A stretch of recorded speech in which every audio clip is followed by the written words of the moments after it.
Oscar, pasalamat ka. Hindi namin sinabi sa tatay ni Mary Joy kung ano yung ginawa mo sa kanya.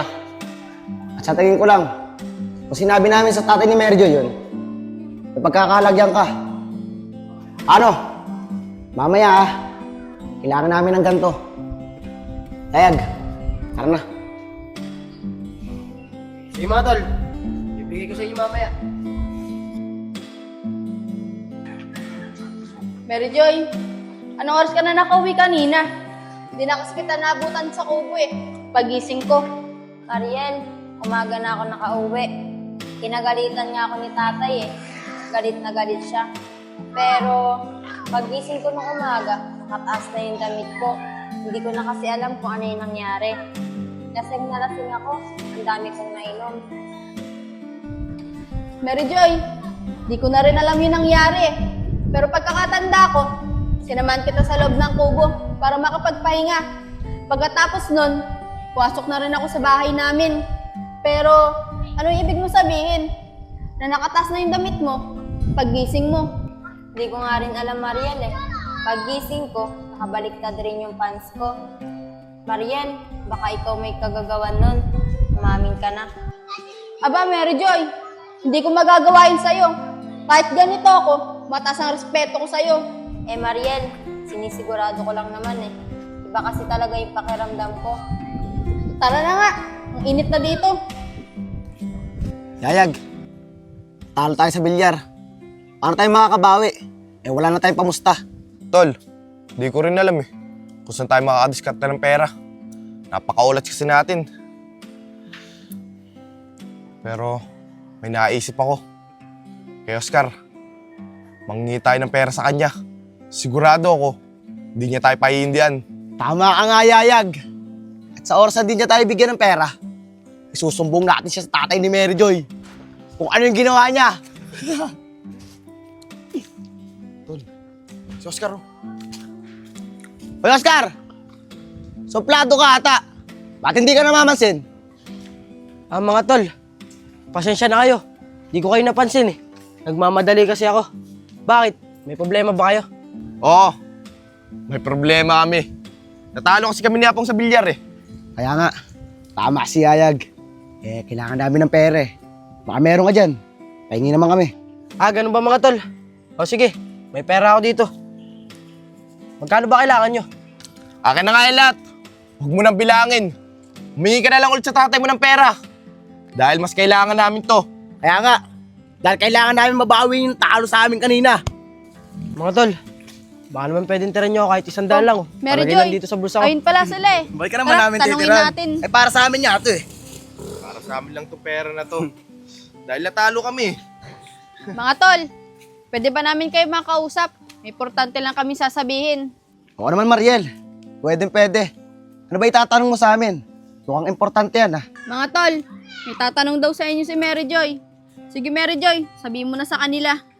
Oscar, Apong, Yayag, nung nakakaraan kasi na nag-inom tayo, natulog ako sa kubo ni na Mariel. Paggising ko, nakataas na yung damit ko. At baliktad yung pagkakasuot ng pants ko. Baka may nalalaman kayo tungkol sa bagay na yun. Yun ba Mary Joy? Wala akong alam sa bagay na yun. Di ba mga tol, nung gabing yun, pare-pares tayo ng lasing. Umuwi na rin ako nun eh. Di ba mga tol, umuwi na rin kayo? Oo, Mary Joy. Umuwi na rin kami ni Tol Apong nun. Di ba nga Tol Apong? Oo nga. Umuwi na rin kami nun. Mga tol, huwag sanang sasama yung loob nyo ba? Dahil tayo lang ang tao doon nung gabing yun. At malakas ang kutob ko na isa sa inyo ang gumawa nun kay Mary Joy. Kaya umamin na kayo. Aba Marel, bata ang tapos ang bunga mo. Sa tono ng pananalita mo eh. Parang pinagbibintangan mo ata kami. O bakit Oscar? Totoo naman yung sinasabi ko na isa sa inyo ang gumawa nun kay Mary Joy. Mariel, tama na. Hayaan mo na sila. Tara na. Oscar, ayusin mo yung pananalita mo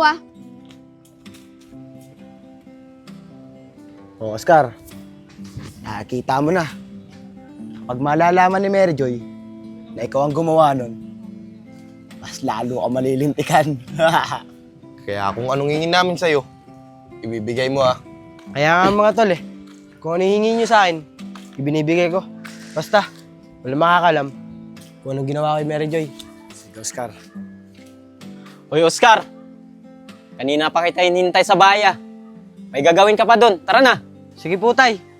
Pero nagkakwentuhan lang kami ni Apong, tsaka ni Yayag.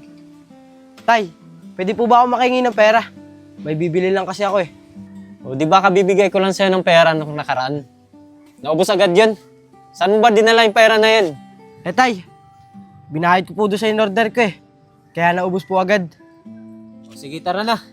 Pagkatapos ng gawain doon sa bahay, saka kita bigyan ng pera. Tara na. Paano mga atol?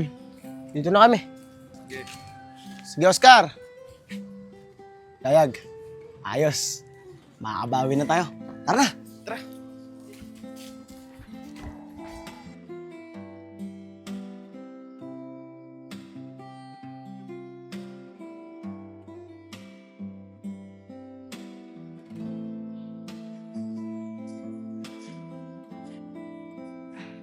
Oh, Mary Joy, gising ka na pala. Kumain ka na dyan. Kakaluto ko lang ng pagkain. Eh ate, mamaya na ako kakain. Masama sikmura ko eh. Para ako madudual.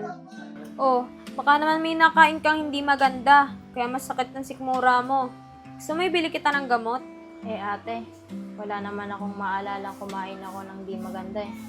Basta, hindi ko maipaliwanag tong nararamdaman ko. Lagi masakit ang ulo ko. Lagi akong nahihilo.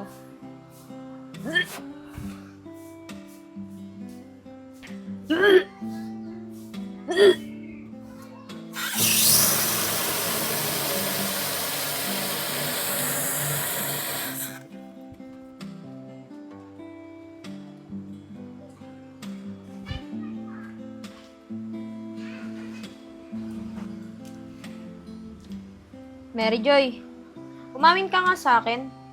Yung nararamdaman mo, hindi lang normal na sakit ng tiyan yan. Buntis ka ba? Ha? Ate, hindi ako buntis ha. Tsaka, baka tama ka. May nakain lang ako hindi maganda. Kaya sumasakit ang sigmura ko. Mary Joy, huwag ka na magsinungaling sa akin. Kilala kita. Tsaka, walang lihim na hindi nabubunyag. Malalaman at malalaman din namin yan ni tatay. Sabihin mo na sa akin ang totoo. Ako nang bahalang magpaliwanag na maayos kay tatay. Sige ate, aamin na ako. Tama ka, buntis ako. Pero natatakot ako kay tatay eh. Baka pag nalaman niya, palayasin niya ako dito. Sinasabi ko na nga ba eh.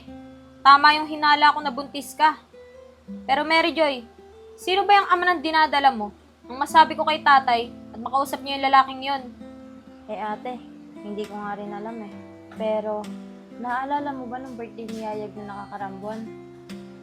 Nag-inom kami kina Mariel nun. Pagtapos nun, natulog ako sa kubo ni na Mariel. At paggising ko sa umaga, nakataas yung damit ko at baliktad yung pants ko. Eh ang kainuman ko lang naman nun, si Oscar, si Yayag at si Apong. Kaya malakas ang kutob ko na isa lang sa kanila ang gumawa nun sa akin. Yan na nga ba sinasabi ko sa kababarkada mo na yan eh. Kung nakikinig ka lang sa pangaral ni tatay, hindi mo sana aabutin yan. O ngayon, di mo alam kung sinong gumalaw sa'yo sa tatlo. Diyan ka nga muna. Hahanapin ko sila at kakausapin. Tol, asin na kainuman natin kagabi, no? Palong-palo. Hugis ko mismo, ba? Tol, parang gatas. Napakaputi. Talaga mga tol, sinabi nyo pa. Hoy, kayong tatlo, pwede ko ba kayong makausap? May importante lang ko itatanong sa inyo. O, Chen, tila, galit na galit ka ata. Ano ba itatanong mo sa amin? Yung kapatid kong si Mary Joy, buntis siya. At umamin siya sa akin na kayong tatlo ang kainuman niya nung gabing yon. Kaya isa lang sa inyong gumalaw sa kanya. O, Chen, pagdanda ka nga dyan sa pananalita mo. Bakit? May ebidensya ka ba na isa sa amin tatlo ang gumalaw dyan sa kapatid mo? Ano? Ebidensya? Sige, sasabihin ko lahat to kay tatay at sa oras na malaman namin isa sa inyong gumalaw sa kapatid ko, papakulong namin kayo. Tol, paano na yan? Papakulong daw tayo. Ano ba naman kayo? Huwag kayo mataranta. Di ba nga, Oscar? Oo mga tol, tara na. Tara.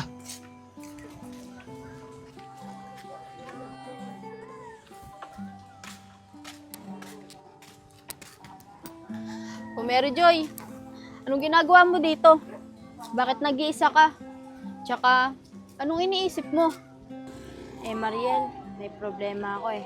Aaminin ko sa'yo, buntis ako. Ano? Buntis ka? Paano nangyari yun? Eh di ba wala ka namang boyfriend? Oo, Mariel. Naalala mo ba, nung nakakarambuan, di ba birthday ni Yayag? Naikwento ko na sa'yo yun ah. Yung 3 lang naman ang kasamahan natin. Kaya malakas ang kutob ko. Isa sa kanila ang gumalaw sa akin. Grabe talaga yung 3 yan. Pati kaibigan, tinatalo nila. Pero Mary Joy, alam na ba yan ang tatay mo? Hindi pa nga Mariel eh. Hindi ko pa sinasabi kay tatay. Dahil sigurado ako, pag nalaman niya yun, papalayasin niya ako sa bahay. Mary Joy, huwag ka mag-alala. Nandito ako. Hindi kita pababayaan. At yung dinadala mo, kahit hindi sa akin, aakuin ko. Ano Mariel? Sigurado ka ba dyan sa sinasabi mo? Tsaka, ano ibig mong sabihin na aakuin mo to? Oo, Mary Joy. Tama yung narinig mo. Aakuin ko yung bata. At aamin na rin ako. Matagal na ako may gusto sa'yo. Hindi ko lang masabi dahil natatakot ako na baka layuan mo ko. Bakit ngayon mo lang sinabi yung ganyang bagay? Alam mo Mariel, matagal na rin ako may gusto sa'yo. Hinihintay lang kita umamin. Ano, Mary Joy? May gusto ka rin sa akin? Oo Mariel, gusto rin kita. Sige na nga, tara na. Ihahatid na kita sa inyo. Gumagabi na rin eh.